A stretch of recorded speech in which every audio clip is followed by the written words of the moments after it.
बिस्मिल्लाहिर्रहमानिर्रहीम। अस्सलाम वालेकुम। क्या हाल चाल है? उम्मीद करती हूँ आप सब खैरियत से होंगे। मैं भी अल्हम्दुलिल्लाह ठीक ठाक जी। आज मैं बनाने जा रही हूँ आलू गोश्त की रेसिपी।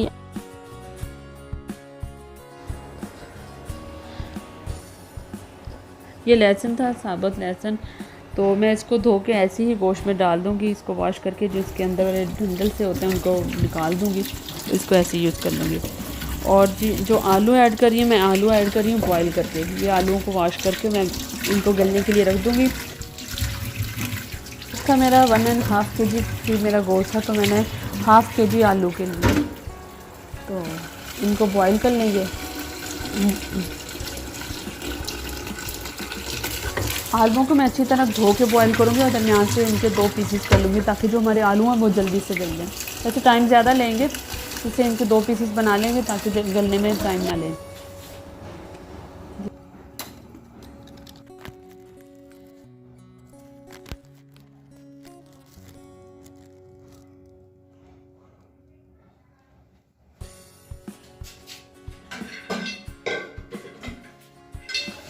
चलें जी, बिस्मिल्लाह पढ़ते हैं और स्टार्ट करती हैं आज की रेसिपी। सबसे पहले हम गोश्त को गला लेंगे। गोश्त में मैं डालूँगी प्याज, टमाटर, लहसुन, ये चीज़ें ऐड करके मैं सबसे पहले गोश्त को गला लूँगी। ये देखें, मैं जो गोश्त है वो मैं ले रही हूँ बीफ। अगर मटन है तो सेम तरीके से आप मटन को भी इसी तरह बना सकते हैं। ये देखें, सारे स्पाइसेस मैं ऐड कर दूँगी। नमक, मिर्च, लहसुन, अदरक भी मैंने डाल दिया है, लेकिन आपने मेरी बाज़ रेसिपी में देखा होगा अदरक और टमाटर का यूज़ मैं बाद में करती हूँ।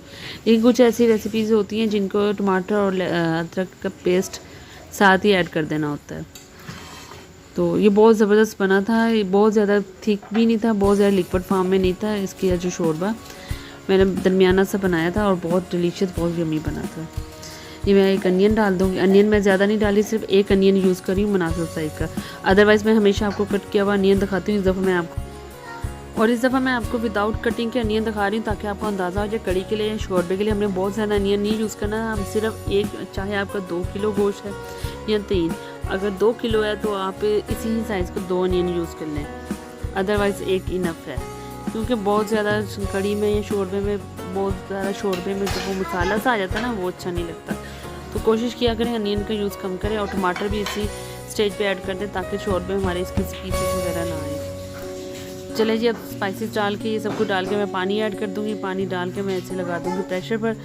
तकरीबन 10 मिनट तक ये गल जाएगा। फिर हम इसका बाकी अगला बुनाई की तरफ चलेंगे।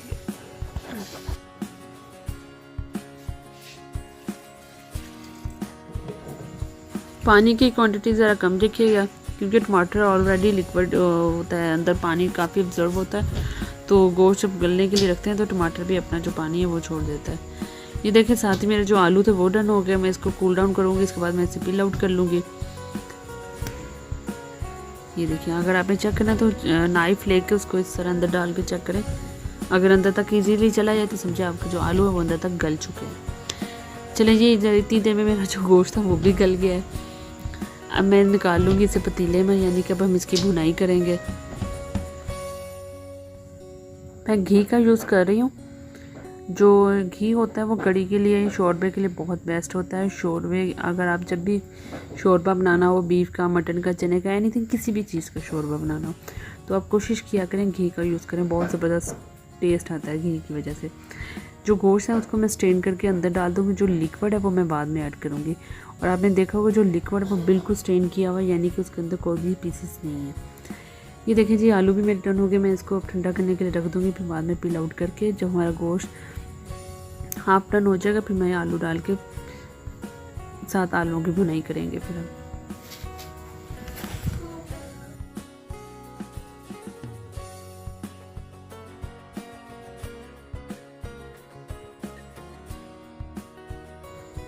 ये देखिए जी, यहाँ पे जो मेरा बीफ है वो ऑलमोस्ट हाफ डन हो ही गया है। देखिए, अब मैं इसे मज़ीद पकाऊंगी। मुझे ऑयल कम, घी कम लगा तो मैंने थोड़ा सा और ऐड किया। तो मैं घी का यूज़ कर रही हूँ। आप भी कोशिश करें इसमें शोरबे में घी का यूज़ करें। अदरवाइज़ अगर आप हेल्थ कॉन्शियस है तो ऑयल का यूज़ कर सकते हैं, डजेंट मैटर। यहाँ पे जो आलू थे मेरे वो बॉयल होने के बाद मैंने उसे ठंडा कर लिया था। मैं उनको पील आउट कर लूँगी।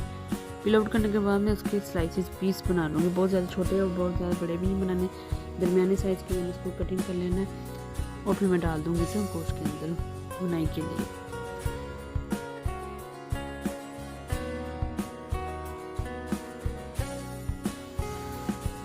ये देखें जी, गोश्त तकरीबन डन हो गया है। मैं डाल दूँगी आलू के आप पीसीस चेक कर सकते हैं, ना बहुत ज़्यादा बड़े हैं ना छोटे हैं, दरमियाने साइज़ के इसके पीसीस हैं। वो ऐड करके मैं इसकी भुनाई कर लूँगी। आलू डालने के बाद तकरीबन 5 से 6 मिनट लगेंगे। मैं इसको भूनूँगी, फिर मैं गरम मसाला डाल दूँगी। गरम मसाला डालने के बाद फिर मैं पानी डाल दूँगी कड़ी के लिए। ये देखिए जी मेरी सिटी का वेदर, मैंने सोचा चले साथ आपको छोटा सा क्लिप शेयर कर दूँ। बहुत ज़बरदस्त वेदर बना हुआ था। ये मेरे घर प्लांट्स हैं, बहुत ज़्यादा नहीं है लेकिन है ऐसे 7-8 के करीब होंगे, जिसमें खजूर जामुन है, 2 खजूरें हैं। ये न्यू बॉर्न बेबी मैंगो का प्लांट है। इसके अलावा मनी प्लांट है एंड ये एक और प्लांट है, मुझे इसका नेम नहीं पता। ये सर्दियों में काफ़ी बढ़ जाता है माशाल्लाह। ये वाला बहुत ज़बरदस्त किस्म की हवा थी, साथ बादल आए हुए थे। चलिए जी आ जाते हैं अपनी रेसिपी की तरफ। ये देखें तकरीबन जो मेरा सालन है वो डन होने वाला है। मैं डाल दूँगी इसके अंदर पानी में वो वाला भी ऐड करूँगी जो गोश्त खिलाने के बाद उसका लिक्विड बच गया था, वो ऐड कर दूँगी। ये देखें इसको बिल्कुल स्ट्रेन करके मैं डाल रही हूँ। इसके अंदर कोई भी किसी भी किस्म का कोई टमाटर या प्याज का पीस नहीं है, तो आप स्ट्रेन करके ही ऐड कीजिएगा ताकि जो शोरबे में उसके पीसेस ना आए, जो अक्सर प्लेट में बच जाते हैं, वो अच्छा नहीं लगता। ये देखिए मैं थोड़ा सा पानी और ऐड कर दूँगी। पानी ये डालने के बाद मैं तकरीबन 5 मिनट तक इसे मज़ीद पकाऊँगी ताकि जो पानी का कच्चापन है वो ख़त्म हो जाए। ये देखें जी माशाल्लाह मेरी रेसिपी डन हो चुकी है। मैंने इसको डिश आउट कर लिया। सॉरी आपके साथ क्लिप ना शेयर कर पाई। बहुत ज़बरदस्त किस्म की बनी थी, बहुत डिलीशियस बनी थी और उम्मीद करती हूँ आपको भी अच्छी लगेगी। इसके अलावा अगर आप मेरे चैनल पे नए तो प्लीज़ मेरे चैनल को लाइक, सब्सक्राइब और शेयर करना मत भूलिएगा। वीडियो अच्छी लगी तो लाइक और कमेंट ज़रूर कीजिएगा। इसके अलावा अपनी दुआ में याद रखें। मुझे दे इजाज़त, अपना बहुत ज़्यादा ख्याल रखिएगा। अल्लाह हाफिज़।